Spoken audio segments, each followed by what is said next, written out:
What's the weirdest meal you were ever served at a friend's house, as either a child or an adult?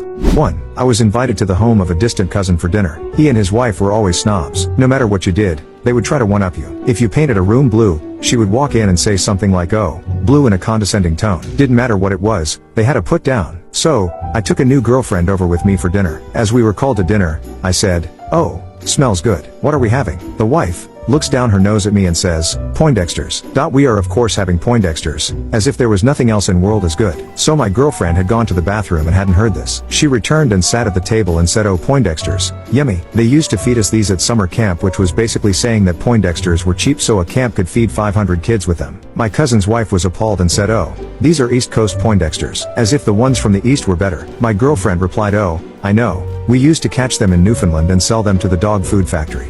2. I used to have a friend who thought I was overweight. She was super skinny and an exercise nut. Personally, she looked awful to me,